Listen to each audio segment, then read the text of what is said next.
자, 현대사회 문제 해결 방안인데요. 먼저 현대사회의 사회 문제는 인구 문제가 있죠. 선진국가 우리나라 같은 경우에는 저출산과 고령화가 문제가 되고 개발도상국 같은 경우에는 출산율은 여전히 높은데 사망률이 떨어졌기 때문에 인구가 빠르게 증가한다는 게 문제가 되겠죠.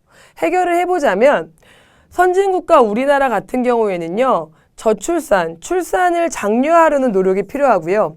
고령화 같은 경우에는 노인에 대한 사회보장 제도를 높이는 게 중요합니다. 즉 인구 정체와 그러니까 선진국과 우리나라의 이런 저출산 고령화 문제 같은 경우에는 개별적인 노력도 물론 중요하지만 국가적 차원의 접근이 많이 해결책으로 등장하고 있고요.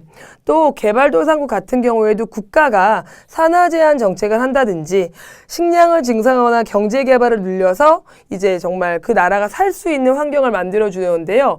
점점 현대 사회의 사회 문제는 개인의 노력으로 해결되기보다는 국가적 차원의 접근이 많아지고 있다는 걸 기억하시면 되고요. 두 번째 노동 문제가 있습니다. 노동 문제는 첫 번째 실업.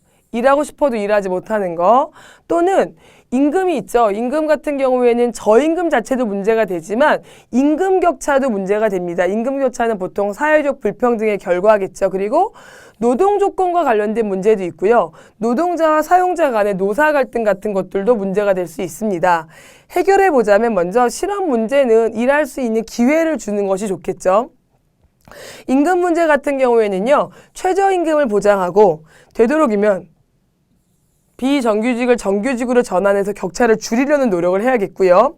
또 근로기준법과 노동조합 활동을 보장하고 노동상권 같은 것들을 만들어서 노동자에게 유리한 노동 조건을 만들어주는 게 좋을 것 같고요.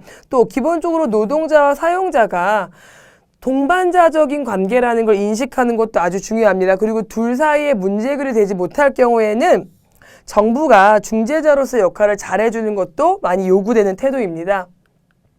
자, 그럼 환경 문제가 있죠. 인구가 증가하고 산업화가 되면서 개발, 소비가 증가하게 됩니다. 그 결과 지구온난화 같은 문제도 생기고 산림이 파괴되기도 하고 환경오염 자체가 정말 문제가 되고 있는데 환경오염은 최근에 자연의 자정 능력, 스스로 정화될 수 있는 능력치를 넘어나면서 전반적으로 생태계를 파괴시키고 있고 또 자원 고갈도 많이 문제로 지적되고 있는 거죠. 해결입니다. 환경 문제의 특징, 국경을 초월한다는 거죠. 그래서 국제적 차원의 협력과 노력이 필요하다는 걸 기억하셔야 되고요. 정부와 기업과 개인이 할 수 있는 일이 다르기 때문에 자신에게 적합한 일을 하는 것이 중요합니다.